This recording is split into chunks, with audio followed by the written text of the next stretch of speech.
Chiffon silk, linen sari, dupatta, tussar silk sari, raw silk sari, suit piece, linen fabrics, pant shirt, matka silk, Madhubani print sari बुनकरों के द्वारा बनाया गया। बुनकरों के रेट पर आपके बेहटा शहर हीरो साइकिल के बगल में। Mobile number 7091554860। रोहतास जिले में आज राष्ट्रीय अनुसूचित जाति व जनजाति आयोग के सदस्य डॉक्टर योगेंद्र पासवान ने जनसंवाद कार्यक्रम के तहत 3 दिवसीय दौरे पर है। उसी के तहत जिले के कई गांवों का दौरा करने के दौरान मंगलवार की शाम डेहरी विधानसभा अंतर्गत 12 पत्थर मोहल्ले में समाजसेवी विनोद पासवान के आवास पर पहुंचकर जनसंवाद कार्यक्रम में शिरकत की। जनता से जनसंवाद कार्यक्रम के तहत लोगों से रूबरू हुए तथा केंद्र सरकार के द्वारा दलितों के लिए देश भर में चलाई जा रही योजनाओं व आयोग के द्वारा दलितों को न्याय दिलाने की उपलब्धियों पर चर्चा भी की। केंद्र सरकार द्वारा दलितों के उत्थान एवं रक्षा के लिए कराए जाए कार्यों की जनता के समक्ष रखा जाए एवं कहा कि 1995 में समाजवाद का ढोंग रचने वाले वर्तमान सरकार ने प्रमोशन में आरक्षण खत्म कर दिया था, लेकिन 1996 में माननीय अटल बिहारी वाजपेयी ने संविधान में 3 संशोधन कर प्रमोशन में आरक्षण कानून को लागू कर SC ST के लोगों के उत्थान करने का कार्य किया। वहीं 2013 तक दलित परिवार के किसी सदस्य की हत्या होने पर सरकार द्वारा 5 लाख रुपए मुआवजा के तौर पर मिलता था, लेकिन जैसे ही 2014 में नरेंद्र मोदी के नेतृत्व में सरकार बनी तो उन्होंने उस राशि को बढ़ाकर 8,25,000 करने का कार्य किया। वही नहीं, SC ST की महिलाओं के साथ अगर कोई भी व्यक्ति दुराचार करता था तो उनको मुआवजे के रूप में पहले 1 लाख रुपया मिलता था, लेकिन जब नरेंद्र मोदी के नेतृत्व में सरकार बनी तो उस राशि को बढ़ाकर 2 लाख रुपए करने का कार्य किया गया। इससे साफ जाहिर होता है कि एनडीए की सरकार हमेशा से दलितों के रक्षा एवं उत्थान के लिए तत्पर है। मुझे भी राष्ट्रीय अनुसूचित जाति जनजाति आयोग के सदस्य के रूप में कार्य करते हुए 3 वर्षों का अनुभव है और इसी को लेकर मैं आज आप सबों के बीच आया हूं। आप लोगों से आग्रह करना चाहता हूं कि किसी भी दलित परिवार के लोगों के साथ अन्याय हुआ है या अभी तक न्याय नहीं मिल पाया तो मैं आयोग के माध्यम से उनको न्याय दिलाने का प्रयास करूंगा और उसका निष्पादन कराऊंगा। राष्ट्रीय अनुसूचित जाति जनजाति आयोग का यह पहला दायित्व है कि SC ST के लोगों को मुआवजा दिलवाना मकसद नहीं है, बल्कि उन्हें न्याय दिलवाना मकसद है और निर्दोष फंसे नहीं और दोषी बचे नहीं। इसी के तहत राष्ट्रीय अनुसूचित जाति जनजाति आयोग कार्य करती है और नरेंद्र मोदी की सरकार ने आयोग को जो भी शक्ति प्रदान की है वो स्वागत योग्य है। कार्यक्रम के अंत में समाजसेवी विनोद पासवान ने डॉक्टर योगेंद्र पासवान को पुष्प और अंगवस्त्र सम्मानित किया। इस दौरान उन्होंने ये भी कहा कि गांव की जनता आज भी नरेंद्र मोदी के कार्यों से संतुष्ट है और साथ चलने को तैयार है। अगर अभी भी कोई कमी रह गई तो आने वाले दिनों में सरकार इसे दूर करने का पूरा प्रयास करेगी, साथ ही जनता का विश्वास जीतने का काम भी करेगी। वहीं कार्यक्रम को संबोधित करते हुए डेहरी विधानसभा के विधायक सत्यनारायण सिंह ने सरकार द्वारा कराए जा रहे विकास कार्यों की चर्चा करते हुए डेहरी विधानसभा क्षेत्र में पिछले 1 वर्षों से किए गए विकास कार्यों को जनता के समक्ष रखा। वहीं भाजपा जिलाध्यक्ष सुशील सिंह ने भी सरकार की उपलब्धियों को जनता के बीच रखा और आगामी बिहार विधानसभा चुनाव में एनडीए की ही सरकार बनने का दावा भी किया। वहीं भाजपा नेता व चेंबर ऑफ कॉमर्स के नगराध्यक्ष बबल कश्यप ने भी सरकार द्वारा जनता के लिए चलाई जा रही विभिन्न लाभकारी योजनाओं से जनता को अवगत कराया एवं व्यवसायियों की समस्याओं के लिए सरकार द्वारा किए जा रहे प्रयासों की चर्चा की। रोहतास से राहुल मिश्रा की रिपोर्ट।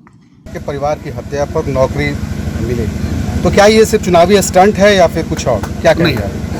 SC ST एक्ट में भी इसका प्रावधान है, लेकिन जिस रूप में अनुपालन होना चाहिए था उस रूप में नहीं हो रहा था और मुख्यमंत्री जी ने इस पर चिंता जाहिर की और उन्होंने अनुसूचित जाति जनजाति के किसी भी भाई की हत्या होती है तो उसमें एक परिवार को सरकारी नौकरी देने का जो उन्होंने वादा किया है वह स्वागत योग्य है।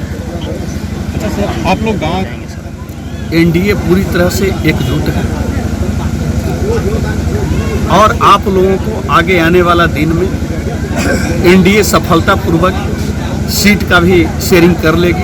हमारा प्रदेश नेतृत्व और केंद्रीय नेतृत्व मिल बैठ करके तीनों दल के लोग एकजुटता के साथ बिहार के चुनाव में आएंगे और बिहार के जनता ने जो भरोसा किया है उनके भरोसा पर खड़ा उतरने का आज भी काम कर रहे हैं, कल भी काम करेंगे और कि एनडीए में किसी तरह का कोई मतभेद नहीं है। एनडीए बखूबी अच्छे ढंग से चल रहा है। 2013 तक अगर अनुसूचित जाति के किसी परिवार की हत्या हो गई तो उसमें 5 लाख रुपया मुआवजा का प्रावधान था। लेकिन जैसे ही नरेंद्र मोदी जी की सरकार बनी तो 2014 में ही संशोधन करके नरेंद्र मोदी जी ने जो 5 लाख रुपया था उसको 8,25,000 रुपया करने का काम किया। तो क्या दलितों के प्रति कितना अच्छा सोच है, इसको दर्शाता है कि हमारे प्रधानमंत्री जी समाज के सभी वर्ग के लोगों के लिए तत्पर हैं, उसके उत्थान के लिए हमेशा प्रयत्नशील रहते हैं। इसी के साथ SC/ST एक्ट में अगर कोई अनुसूचित जाति की बेटी बहन जा रही है और कोई दुराचारी उसके साथ छेड़छाड़ करने का काम करता था तो 1 लाख रुपया अगर FIR दर्ज होता था तो मिलता था पहले। लेकिन नरेंद्र मोदी जी ने 1 लाख रुपए को 2 लाख रुपए में परिवर्तित करने का काम किया। मित्रों, कांग्रेस की सरकार में समीक्षा किया था और जहां जहां हमको गड़बड़ी देखने को थोड़ा मिला था उसको सुधार करने के लिए जिला पदाधिकारी और DM को कहे। और आज के अवसर पर हम आप लोगों से यही आग्रह करेंगे कि अगर डेहरी अनसोन के अंदर किसी तरह का कोई अत्याचार से जुड़ा हुआ मामला है और जिसका निष्पादन नहीं हो सका है तो आप जरूर संज्ञान में दें, उसको भी निष्पादित करवाने का काम करेंगे। और राष्ट्रीय अनुसूचित जाति आयोग का पहला दायित्व है कि अनुसूचित जाति के परिवार को मुआवजा दिलाना हमारा मकसद नहीं है, उसको न्याय दिलवाना हमारा मकसद है और दोषी को सजा दिलवाना हमारा मकसद है कि निर्दोष फंसे नहीं और दोषी बचे नहीं। इसके तहत अनुसूचित जाति आयोग काम करती है। और नरेंद्र मोदी जी ने जो शक्ति राष्ट्रीय अनुसूचित जाति आयोग को दिया है, कल तक पुलिस, जब हम सब लोग आंदोलन करते थे तो पुलिस डंडा मारने का काम करती थी। सही तरह से भी आंदोलन कर रहे हैं तो जब हमारा पार्टी विपक्ष में था तो डंडा चलाने का काम करता था, जिसको बढ़ा करके नरेंद्र मोदी जी ने 45 धारा लगाने का काम किया कि अगर अनुसूचित जाति पर सही मायने में कोई अत्याचार करेगा तो वो सलाखों के पीछे जाएगा और वह जेल से हाली छूट नहीं सकता है। इस तरह का प्रावधान करने का काम किया। मित्रों, कुर्सियां देते हैं। समाजवाद के नाम पर बिहार के अंदर लोग 15 साल तक शासन करते रहे। और 15 साल में क्या किया? 1995 में जब सरकार में थे समाजवाद के ढोंग रचने वाले, तो बिहार में प्रमोशन में आरक्षण को समाप्त कर देने का काम किया था। लेकिन जैसे ही 96 में माननीय अटल बिहारी वाजपेयी जी के नेतृत्व